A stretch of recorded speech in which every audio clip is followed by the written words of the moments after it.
What is up, everybody? Welcome back to another video. In today's video, we have some Detroit Lions news. The Lions have agreed to an injury settlement with a player that was expected to come in this season and have a pretty big role at the receiver position.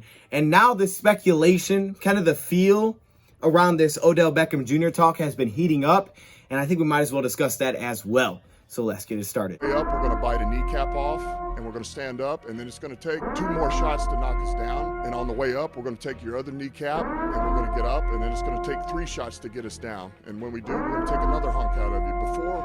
Before long, we're going to be the last one standing. Welcome everybody to our video. Glad you guys are here, and we have some Detroit Lions news to discuss, man. I first see this news, and it is pretty unfortunate news when you think about it. Coming into this year, I thought this guy could have a really big role this season. I thought he'd be a very impactful player for this offense, but we haven't seen him since week 1, and today he has agreed to an injury settlement with the Detroit Lions, which means that, yeah, possibly at some point this season he could return and play for somebody, but it probably won't be for us. And also today, Odell Beckham Jr. was released from the Cleveland Browns. I thought we might as well just kind of put these two together, just like, collab it together, because why not? And then, of course, if we add Odell Beckham Jr. to the Lions, we'll dive way into this. But I first want to talk about that news, and that is about Tyrone Williams. Yeah, Tyrone Williams was signed this offseason. He was the biggest contract that we gave out to the receiver position. He was actually one of the biggest deals that we gave out this entire offseason. We didn't spend a ton of money at the receiver spot, but Tyrone Williams, it was only a 1-year deal, and it happened really early this offseason, was signed to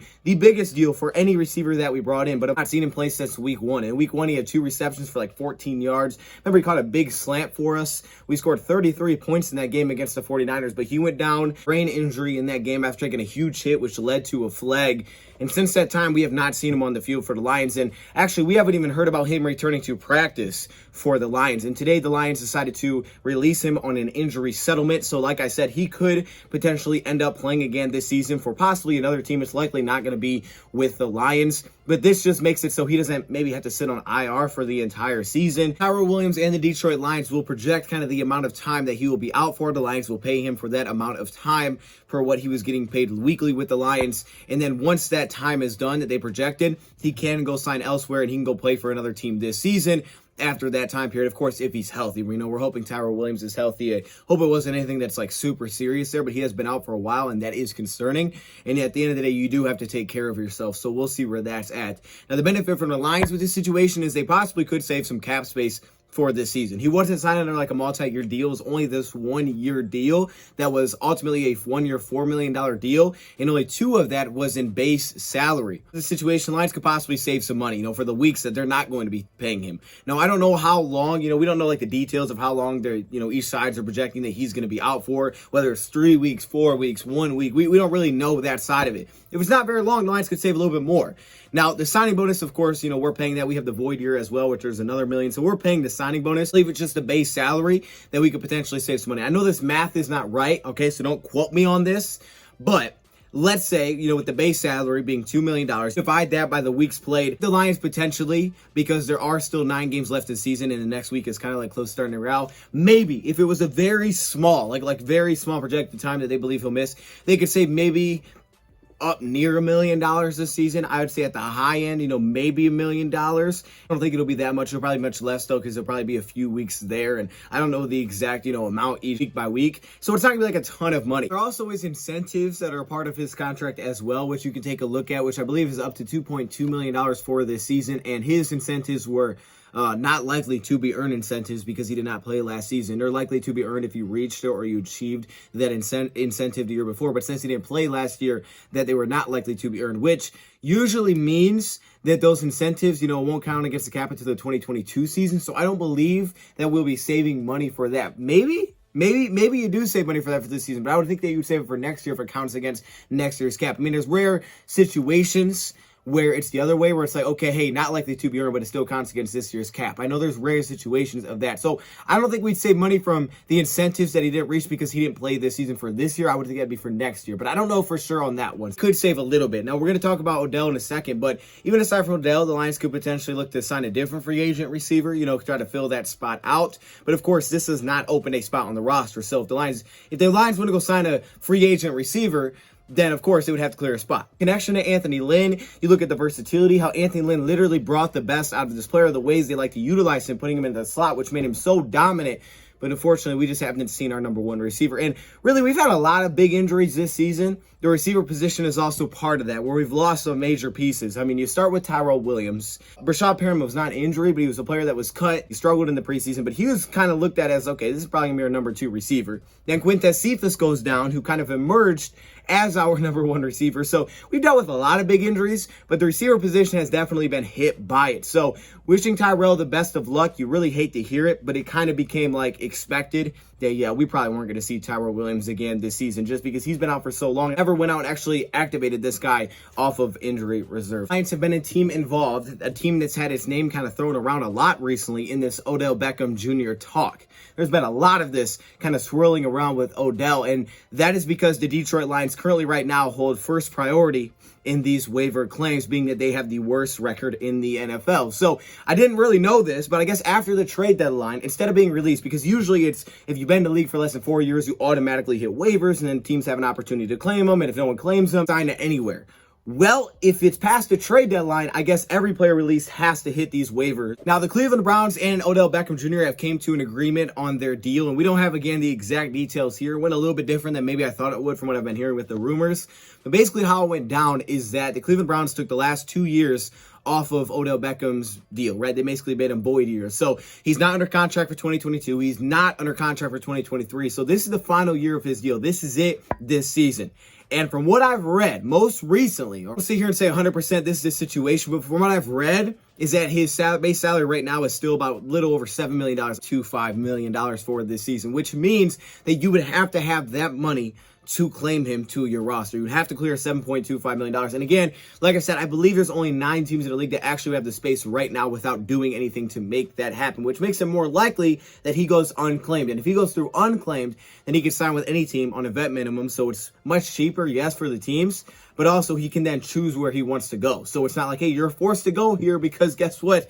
It was a waiver, so you're forced to go here. It's not going to be that situation for him if he's not claimed. Now, of course, one of these bad teams, like a team like us in the beginning, we could make the money, right? We could find a way to restructure a couple guys, make some things happen, you know, part of the Tyrell one, some other things, and raise the money and put this claim out, which is Tuesday at 4 p.m. Eastern time. That's the deadline for this. And we could possibly try to bring him in. And then, of course, if you got the money to do it, you can do it. But it's more unlikely that it happens because of the fact that there's still that much base salary. So what will most likely happen is he'll go unclaimed. Most likely. And once he goes unclaimed, then he can sign with whoever he wants on the vet minimum. Then after this season, of course, he can negotiate with any team on potentially getting that extension. It was different than I initially thought that they would do it, and I think it makes it less likely that the Lions are in big play for this. Now, of course, that Tyrell one happening at the same day, it sounds kind of suspicious. It's like, hold up, are the Lions trying to make a move here? I mean, it could help. You could save a little bit from this, and then possibly have to make some other things if you really want to bring him in. It sounds weird that it's on the same day. But again, it may just be simply coincidence. Hey, the Lions are just like, hey, look, we're gonna separate here. The Lions could be freeing up some money to possibly go sign a different free agent, but they would still have to clear. It seems like, from what we know, at the very least, a little over $4 million. At the very least, depending on how much they're actually saving from this Tyrone Williams situation, if much at all. So the Lions would have to clear some more cash fees. For what we know, it's 2.3 they're at right now before the Tyrone move. So they would still have to clear a pretty good amount of cap space, which pretty much turns into restructuring. I mean, you can cut a couple players, but it's going to be hard to make that kind of money just from simply cutting guys, because there's a lot of players that we have, they're healthy, that won't save you that money, right? If you cut a guy that's making $800K, it ain't going to save you that much money. So at that point, you know, Lions may have to cut like 6 players, which probably won't happen. All right, so yeah, this is probably unlikely now with the contract situation. This goes down, but again, I ain't gonna count it out because you never know with Mike Disner. He makes some wild stuff happen. The next part of this video is gonna be me talking about Odell and how I think that you could make him fit within your offense and what he would bring to the table. Because initially I thought the contract was gonna be different, so I thought this was much more likely. But now the contract has changed, I think it's less likely. But I'm still going to just leave this part in the video just in case something happens and it's like, oh, snap, we actually did go bring him in. So I'll leave that in here. If you don't believe it's going to happen because of the contract situation, I don't fault you for that. I completely understand it. But I'm going to leave it in anyway, just for anybody that wants to hear about how I think they could try to make it work on the field. So if you guys want to be here for the second half part of this video, check it out. Hope you enjoy it. If not, I get it. Appreciate you coming in, and have a good Saturday. This video is supposed to be out on Friday, but it's okay. Things have changed. The updates have been coming in weird, so it's like, all right, we'll just push it to Saturday. So his dad put this video out. It was a terrible video. They put it on Instagram, and it was sideways, so I couldn't even see what was happening. I had to turn my head like this to watch it. And, you know, you could see that he was trying to point out, and I don't know, I think someone else made the video and he just reposted it, but maybe he made this video of Baker Mayfield not targeting Odell Beckham Jr. And some of those clips were just bad. It was like, okay, of course he's not going to throw it there. The guy's literally getting hit. How is he supposed to throw this ball to Odell Beckham Jr.? I haven't seen like bad things coming out of the Browns locker room, specifically this season, where like, oh, players don't like him. There's been reports thrown out there, but players have backed it up on Twitter like, nah, this guy took me under my wing. Clearly unhappy about the amount of targets that he is getting right now. When you look at the Lions, they are seemingly just involving one receiver every week, and that's just some of the limitations that they're having offensively. So you think to yourself, why in the world would Odell Beckham Jr., why would the Lions even want this guy? Why would Odell want to be here? If we're only going to throw it to one receiver a week, he would be more mad here because Baker Mayfield, at least they're trying to take more shots there. They're not even getting shots here in Detroit. And that is, yeah, that's pretty true. Dove into some of this film from Odell because you look at his numbers in the past with the Giants. I mean, his first 3 years were just insane. And his productions dip a little bit since then. He's also had to deal with injuries. I mean, you can go back to like 2012. The guy's dealt with injuries, a lot of injuries. Like every single year, he's dealt with injuries that's forced him to miss time. You look at 2020, you know, ACL tear to this season. He missed the first 2 games of the year. He's dealt with injuries going back, ankle injuries, thigh injuries. I mean, you can go back for a long time. This guy has dealt with injury issues. We're strictly looking at Odell and his film and trying to pick together, okay, how could this work? The most important thing for the Lions, first off, is offensive line. Their offensive line has to be better. It has not played well. Nelson has been bad. They struggle on that side. Sewell has had his hiccups ups and down, but he's been better, I think, the last couple of weeks. But to me, that's where it starts. It's pass protection, because I looked at specifically one game where the Browns played the Bears. And the Bears were getting after Baker Mayfield. And there's some opportunities where, yeah, Beckham might be open, but he's not getting an opportunity to even throw it that far. It always starts there. Can you pass protect to get an opportunity to push it? And the Lions have ran a lot of deep routes, but a lot of times they try to just use guys as decoy now underneath. I mean, they're trying to open things up underneath where it's just catch and run at this point because they're not able to get these shots downfield just because their pass protection is not good enough. Yeah, there's a couple of occasions where maybe there's an opportunity where Goff should force the ball and maybe he doesn't. The hope there is that Taylor Decker returns. This guy was taken off of injury reserved. He was activated, and next week will start, you know, that time where it's like, hold up, maybe this guy can return. So we'll see this week where he starts showing up his injury reports day by day because he has not practiced the last 2 weeks. But if he could return, I've been saying it for weeks now. If this guy can return, it'll be a huge impact to this offense. It'll give us possibly more opportunities to take shots downfield. This is a guy that did take shots in the past, you know, different situation, better offensive line play, a couple more deep maybe targets, but he did take shots in the past. I mean, it's not like he's never pushed the ball down the field. He used to do that a ton, especially going back to his earlier days with the LA Rams, and they're just not here right now. We're doing a lot of designs underneath where even when it's starting long, we're setting up blocks. Like we're passing the ball 3 yards to set up blocks down the field. We're running crazy amount of screens. You can just see it in just the play calling that we're running right now. A lot of things are just get the ball out of our hands quickly. Screens, tight end screens, running back screens, wide receiver screens. And we're not really capitalizing on those a ton either. The rare, you know, shots or the rare 20-plus yard plays, I won't even call it a shot, but the rare, like, big plays that we do get, you look at, like, last week, right? We line up wrong, so the play comes back. And then another one was a drop pass. So we're not capitalizing on the very small amount of those opportunities that we're even getting right now. And the blame goes on everybody. Receivers, quarterback, O-line. It goes across the board. Run blocking's been iffy, and now teams are just starting to slide up safeties because they're not respecting the fact that you can push the ball down the field. So having a guy like Decker back would be the first step to trying to fix this passing attack through the last 9 games of this season. But Decker could possibly be on his way back. But after watching some of this film from Odell, and I'm looking at it for this season, I'm saying, okay, why is he not getting involved? And then I go back and look at his past games. I'm going to looking at when he was with the Giants. I mean, we're talking about a guy in Eli Manning. Eli Manning on his last leg in 2018 throwing this guy the football. It wasn't like it was a huge arm quarterback. It wasn't like it was a guy that was super athletic, super mobile. And this guy was kind of on his last leg when it was Eli Manning and Odell Beckham together. But Odell also had some crazy stats when they were together. And one thing that I noticed from the film, looking at the stats, you take a look at yards after the catch, is what I think the Lions would probably have to get back to if they claimed a guy like Odell to help get him involved in this offense, but also make this work the best. You can't constantly send this guy on deep routes. Yeah, there's certain times where you want to take shots with this guy because he does get open deep. I do believe the Lions want to take some shots, but I also think maybe his best fit on this offense could be actually, until we prove that we can get shots down the field, a lot of these 5 to 10 yard passes and shorter, underneath things, things behind the line of scrimmage, jet sweeps, things like that to get him the ball, because he is a production receiver. The more times you give it, usually the better. And this is a guy that used to get touches like well over 6 touches a game. Right now, he's averaging like 3 touches a game with the Cleveland Browns. I think that this guy does extremely well, and now I know he's pushing 30 at this point, and it was actually his birthday today. Happy birthday, Odell. He needs to be with this underneath stuff. Give him the ball, let him make things happen after the catch. That is one of the places that he is the most dangerous. Sure, deep shots. They're going to have to get timely deep shots to him, but getting him involved underneath is not a bad thing. Out routes, slant routes, flats, screens, things like that, jet sweeps.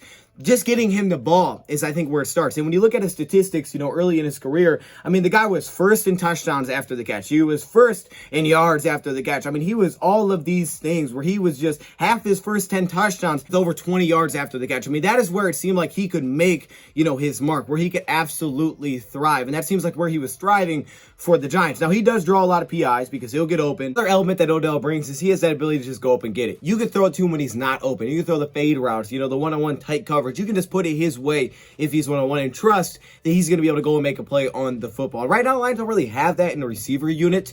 They have guys that can get open. They got some separation getters. I know Khalif can get some separation. I'm watching him get open, and I'm like, okay, this guy could definitely take the top off. We had a little more time. Maybe we could get some more of these shots to him, and that'd be great.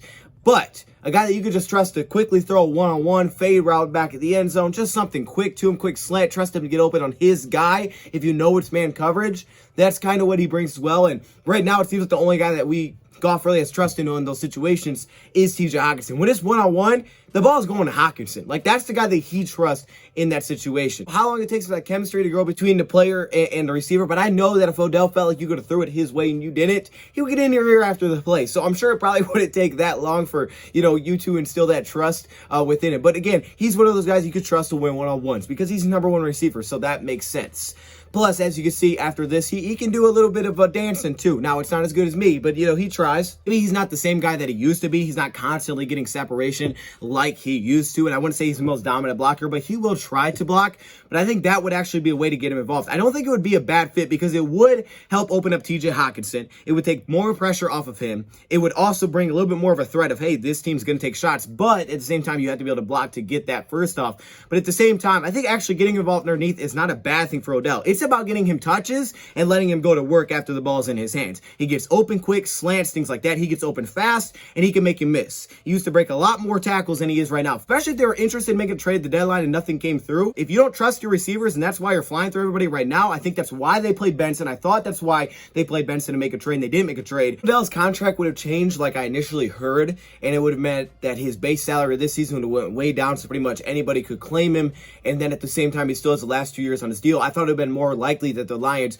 would actually be interested in making this happen because they wouldn't have had to create cap space to bring in Odell, okay? And at the same time, if it doesn't work out this season, you could just release him at the end or possibly even find a trade for a guy that you literally didn't give up anything to bring in. Now that we're getting this new update about where the contract situation, the fact that he's basically a rental this year and you have to clear up over $7 million, and not many teams have that much money, and who knows if he'd even play for us or not and how that would go. It just seems less and less likely that this could happen. It doesn't seem like the type of player that the Lions would sign. But I don't know. We haven't seen this front office a ton, but obviously the drama comes with it, and that's a con, especially when you're trying to build something here. Now, I know we're 0-8, so it's like, hold up, what are we doing? Diva idea with Odell Beckham Jr. that you don't love to hear in your locker room, things like that. Lions release another player, then things will get a little interesting with just free agency in general, because right now they don't have an open roster spot, so that'll make it a little bit more interesting. And I've been looking through free agency for receivers, and there's not a ton of names that really stick out there. Some of those older vets, I'm like, I don't know if the Lions would be really interested in that, like your Golden Tates or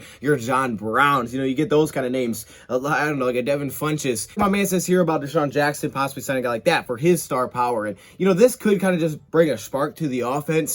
If anything, it would at least make things interesting. You want to sell some things. You want to sell some jerseys. You want people going to games. This might get people going to games if you did something, right? If you made some kind of move, that's for sure. It would jolt some life, at least into the fan base. I guess so from the ownership perspective, but also possibly in the locker room as well. It'd be kind of like, okay, we're still fighting. We're still going after it. Even if that's not an Odell, if it's just a different free agent out there. I talked about this huge during the trade deadline that I wish the Lions would have did something, but there's still free agency. Like, there's still ways to bring in players. Obviously, it's a two-way street, though, so they got to agree to it. Unless it's this Odell situation where you could just claim them. Free agents, they both got to agree to the situation. I'm sure there's probably a lot of guys that won't agree. They're like, yeah, no, thank you. I don't really be on the 1-8 team. So yeah, I'm good. And then I see some younger guys like Hodgins, who we talked about this offseason a little bit. Damian Ratley, who was with the Lions. And Hansen, who was with the Lions. So maybe the Lions go that route and they bring in another receiver that they had some connections with. One idea that'd be interesting is if the Lions would actually go out and sign an offensive tackle. Even if it's not like a top guy like Russell Okung or something, trying to save money to do that.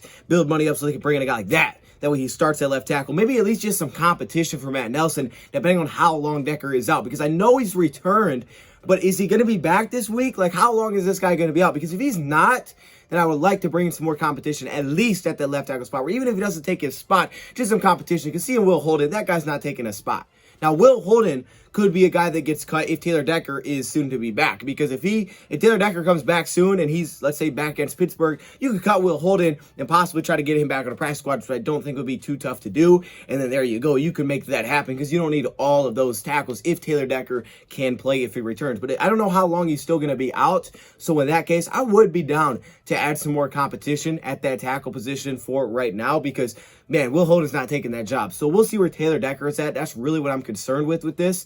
But this got really interesting at the beginning, and I think it's just lost some steam looking at the contract situation. Again, I'm not going to count out. I know some people believe the Lions are going to do it, and I've seen a lot of people want to see the Lions do it. It would make things interesting, but it just seems less and less likely as time goes on with this situation. But again, who knows? We'll see. Let me know your thoughts in the comments below. We'll see where this goes. If something happens, we'll break it all down. But until then, thank you, Prime, for watching, and I'm out.